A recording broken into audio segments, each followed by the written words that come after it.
On episode 232 of the Peak Performance Leadership Podcast, I go solo again, and I got a question for you. Are you the leader in the arena? That's right, folks. Are you ready for this? Let's do it.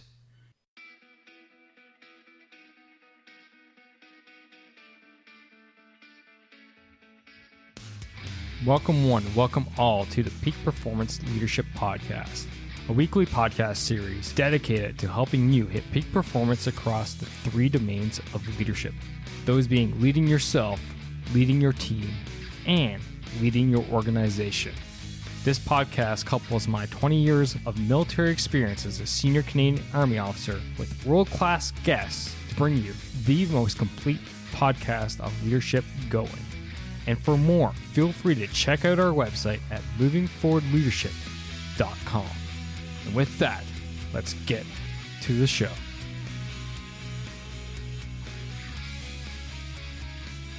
Yes, welcome one, welcome all. It is your Chief Leadership Officer, Scott McCarthy. And thanks for tuning in, whether this is your 500th time or however episodes I have out now, or your first. You know what? I respect and admire all of you. Why? Because you are here looking to level up your leadership skills. And today, that's kind of what we're going to be talking about. You'll see. I am throwing a question out to you, though. And it's something for you to reflect upon as we go through this episode. And that is, the question is, are you the leader in the arena?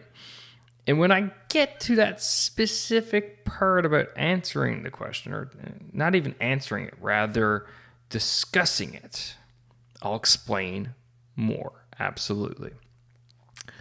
But today I want to focus really on three different types of leaders out there. And I know that had nothing to do with the intro, had nothing to do with the title, but just work with me here, all right? Work with me. I'm here by myself today. And by the way, if you're following me real time, I am back from Newport. I am back home with my family. Thank you to the hospitality, to the U.S. Navy. You guys are all rock stars. Those who are tuning in now to the podcast, you guys, thank you. Thank you so much for taking a Canadian Army officer in and showing me such a great time for 2 weeks. But nonetheless, let's get to the three different types of leaders out there. And the first one I want to talk about is our arch nemesis here at the Peak Performance Leadership Podcast. My arch nemesis in my journey, and that is the boss. And you all know what I mean when I say the boss, right? That is that controlling, wildly emotional, takes credit, gives no credit, and just cares only about results, doesn't care about people, and will backstab people, run them through the ground, and simply walk over everyone and anything in their way to get their way because, why? They're the boss. These people drive me nuts. Yet, I will tell you, and I'll tell you again, this podcast is inspired by a boss. One of the reasons why I started this show is because I needed something more. This example of leadership could not continue in me because I worked for one of the worst out there. So, are you the boss? Are you out there controlling everything, micromanaging everything, demanding your people put in 50 million extra hours while you go home and play golf, show up late, give little to no direction or way too much direction, and simply everything happens because of you? You might want to rethink the way you operate. The boss cares about no one but themselves. Most likely, if you're tuning into this podcast, you're not one of these because you care enough to listen. You see, the boss is not someone who would tune into this because they believe they already know it all. And podcasts are all about growth, learning, and developing. Boss would not waste time listening to this show. They would not waste time at listening to you. So, my recommendation to you is always, do what you can, as much as you can, to stay away from becoming the boss. Because people leave bosses. They don't leave jobs. And that, ladies and gentlemen, is truth right there. So that is leadership type 1. Let's move into number 2. The imposter. Dum, dum, dum. And no, I don't mean someone who's simply in the job and shouldn't be in the job and kind of, sneak their way in there. But rather someone who is going through severe imposter syndrome right now. It is a common thing. And let me tell you, I've had it more than once. For a long time, I even had record on this podcast. I was like, wow, who wants to listen to me? Why would they even listen to me? Yet I kept showing up. See, the imposter is someone who's unsure. They're likely new to what they're doing. And because of this, they're going to be looking for an example to follow, which means they could be highly subjective to the boss's tendencies.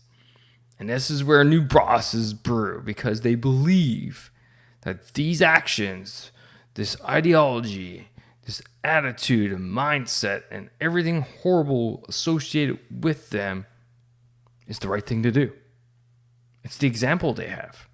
That person's successful. This is how they are. Therefore, I should do that. Now, not every imposter goes down that route, because once they go down that route, they turn to becoming bosses. So some other imposters go seeking ideas. They go looking for knowledge elsewhere.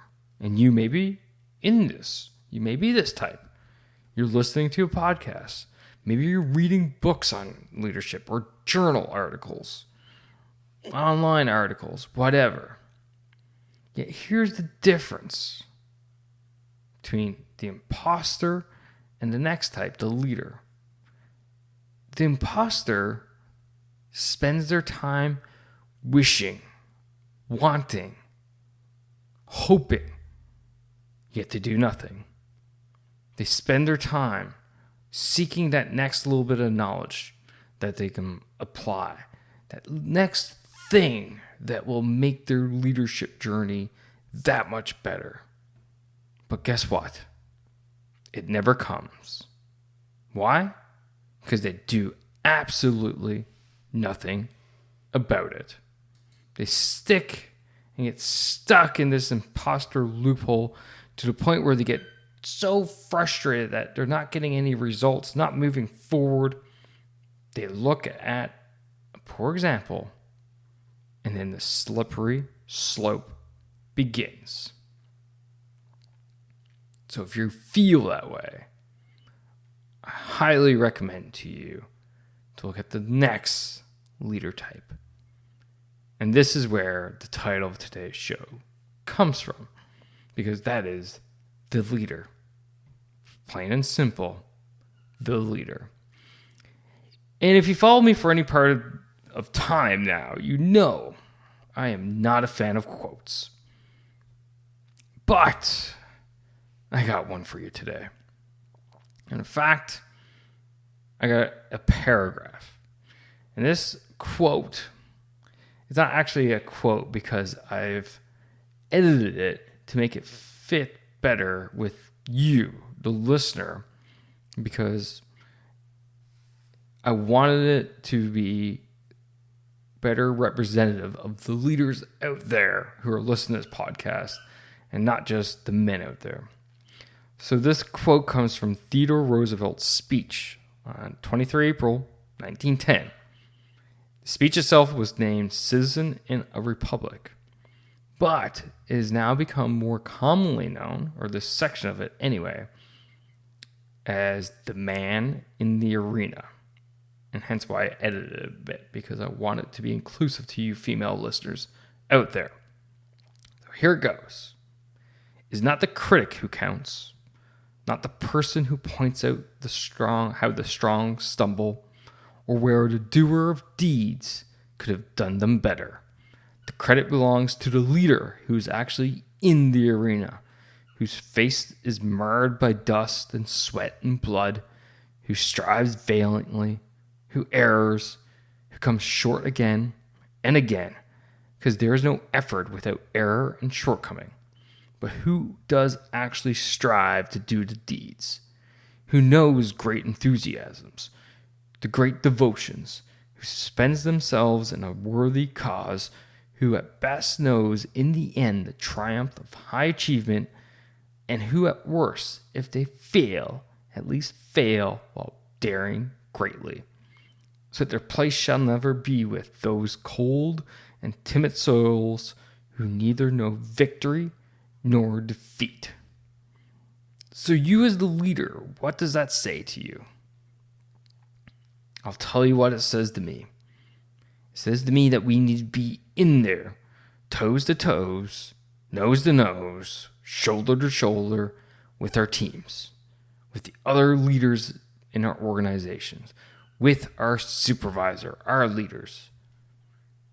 We don't seek the credit, because the credit is going to be given to us for being there, but rather we go after the things that need to get done, those right things that need to get done.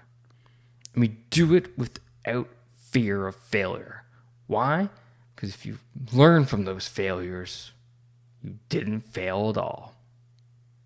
As Thomas Edison said, I didn't fail 10,000 times. I just knew 10,000 ways how to not make a light bulb. So you as the leader, you have two options. You can sit on the sidelines, highly likely slip and slide into that boss mentality, where you get in the arena, push yourself, develop yourself, push your team, develop your team, strive for greatness, fail, learn, strive again. That there are the attributes of true leadership. Shoulder to shoulder with your people, showing them that you have as much skin in the game as they do. You are there worried about them just as much as they need to be worried about themselves. Do this. Take this on, and you will succeed. Scott, I don't know where to start. You're so right. And come see us in the Leader Growth Mastermind, because this is exactly what we're doing, ladies and gentlemen, day in, day out. We are striving for greatness. We are failing. We are learning, and we are striving again. We are becoming better leaders day in, day out. Why? Because we have each other that are in there. And that is something that interests you. Check us out at lead.boss.com/mastermind. So I'll leave you with the final thought. My final question. Are you the leader in the arena? Or are you sitting on the sidelines? Where do you want to be? With that, ladies and gentlemen, remember as always, lead, don't boss. Take care now.